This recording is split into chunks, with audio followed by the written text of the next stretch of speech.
This is Beam 2. Let's see what it does to that very ordinary sounding piano.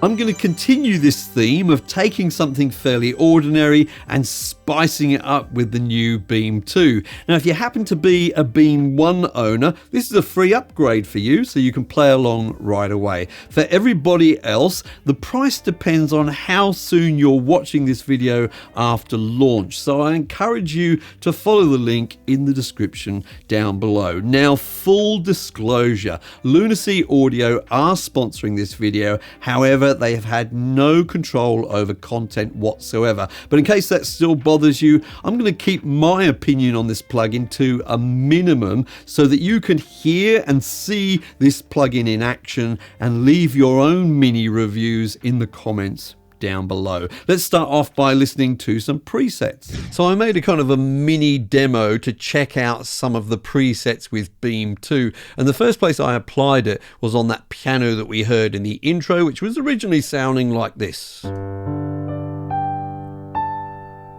then after I applied the final Ascent preset, it sounded like this.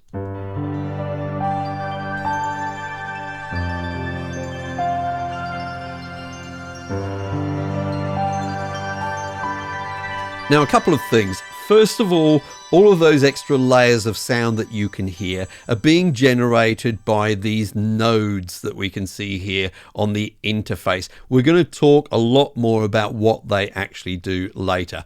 The second thing is the eagle-eyed amongst you may have noticed that in fact this preset on my interface is called Final Ascent Source, and that's because I made like a tiny adaptation to it, not much. So if you're looking for this, it'll actually be called Final Ascent. Now the next thing I did was to add some vocals. Unfortunately, I didn't have a female vocalist to hand, so I had to use some AI vocals. I know, and they really did sound very, well, ordinary. They sounded like this.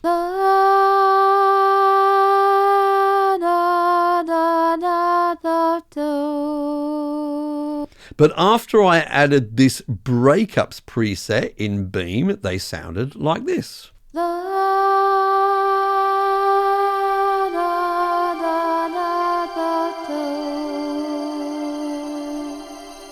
And you can hear these kind of synth-like layers being added there by the nodes. I have to say I'm really enjoying the sound of that, but I didn't want everything to sound sort of ethereal. I wanted to experiment with something that was a bit more kind of rhythmic. So for that, I added some drums and bass. Now, before we hear what Beam was doing to one component of the drums, let's just have a listen to the drums and bass before Beam.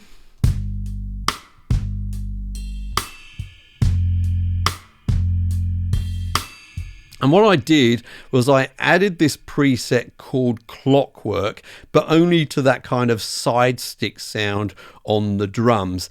And that created this.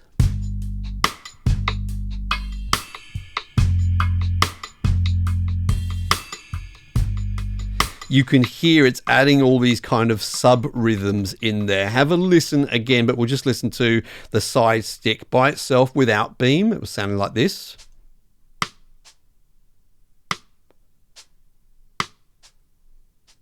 And then with Beam, let's bring everything else in.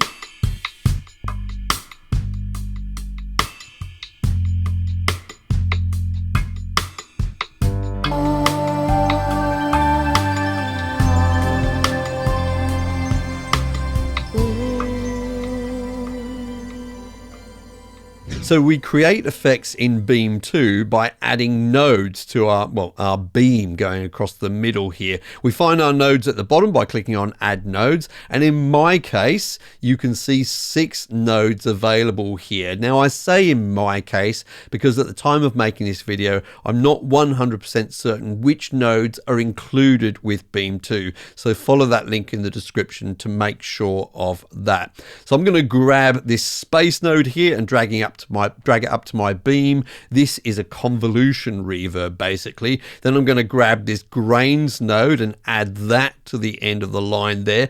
Grains is a kind of a granular effect, and they say it's really good for shimmering particle effects and that kind of thing.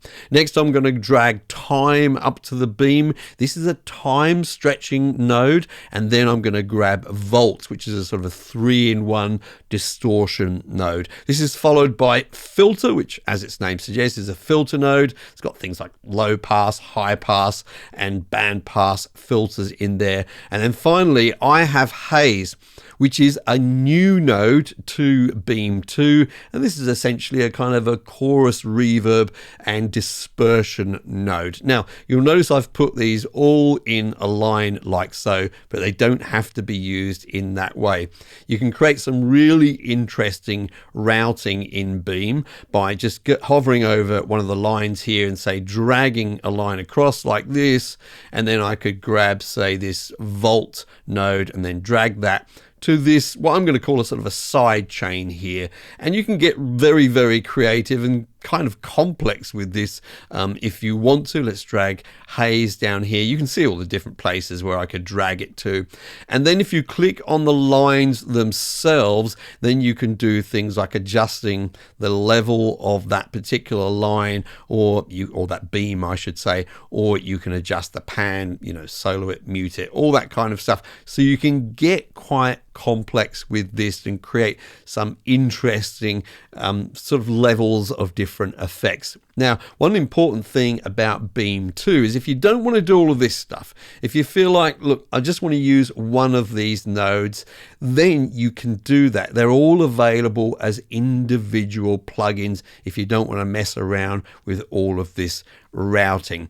Now, I'm not going to go through what all of these different types of nodes actually do. We'll take a look at one or two of them, because what I really want to talk about is the movement that you get in Beam. So after you add a node and then click on it, you'll see its options appear at the bottom, and the actual options depend on the type of node that you've added. So for example, this is a space node, and with this I can choose a different impulse. I'll click on the impulse name here and a menu appears with the various impulses. There's 80 new impulses added in this version and some new categories as well. So I'll change this to Cathedral of however you pronounce that. Let me know how you pronounce that in the comments down below. Now, of course, other options are going to be with controls like this, which you can sort of drag around and adjust. And this is where it gets kind of interesting, because you can add movement to these various options. So for example, let's say I want to take my mix control and have it moving around. Well, I can do that by using either one of these three LFOs or this envelope here. Now, there's 3 in this version. I think the previous version had 2 LFOs, so something new there. Now, if I grab that LFO 1, for example, and just drag it onto the mix control, you can see the movement right away. Let's just have a quick listen to that. And if I wanted to make its range bigger, then I could just grab this control here and extend the range like so. So you'll see it's much more dramatic now. I'll make it much more narrow again. And you can control where the center of the movement is with the main control like so here. Now, if I actually wanted to change the behavior of this LFO in a little bit more detail, I'll just click on it over here. And for example, I could change the shape. I'll open up the different shapes here. There's many to choose from, but I'm going to go very basic and just go for a nice smooth sine wave in this case. And then, of course, that's now been applied to that mix control over there. But I'm not limited to just using this on one control. I can use it on different controls and on different nodes as well. So let's go ahead and add a filter node up here. I'll open its options. We'll have a listen to this, and I'll just move this control around.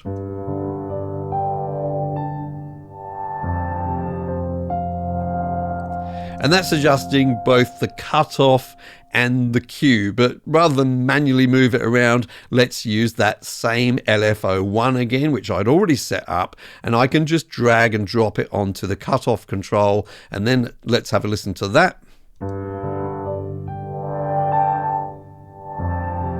It's a little extreme for me, so I'll just adjust the range here. I'll just make it quite small, yeah, and I'll just change this a little here.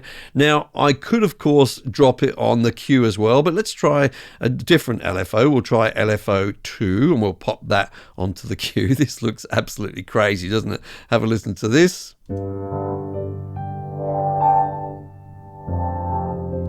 That's all right, but of course I could go into that LFO and I could change that in different ways as well. So LFOs are a really great way to add movement to your effects. Let's look at another way of changing your effects. So just for fun, let me add in another path here like so, and I'll drop a grains node onto that path. Let's click on that and have a listen to hear what it's doing.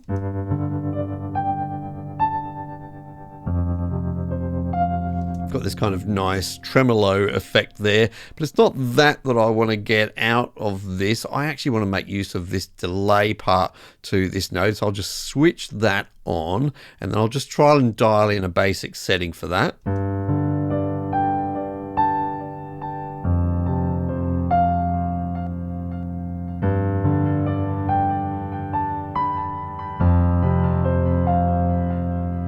Okay, pretty happy with that. I don't want it to be that loud all the time, so I'd probably use the mix control to sort of blend it in.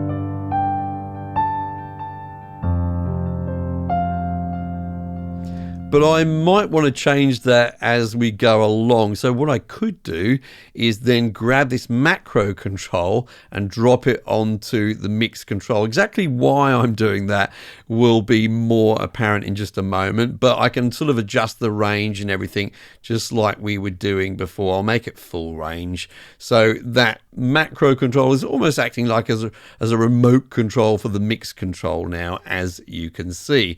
Now, why I use macro is because I want to sort of sync this up with some movements I want to do on some other controls in another node. So I'm going to open up, say, the filter control here now, and I want to apply this macro control to the cutoff control. So I drop it in over there. And again, you know, I can adjust things like the range and the center point for this as we go. And as you can see, as I adjust the macro control, not only is it adjusting that mix for the grain control, but it's also adjusting the cutoff for the filter. So as I play my part and move macro, it's going to sound like this.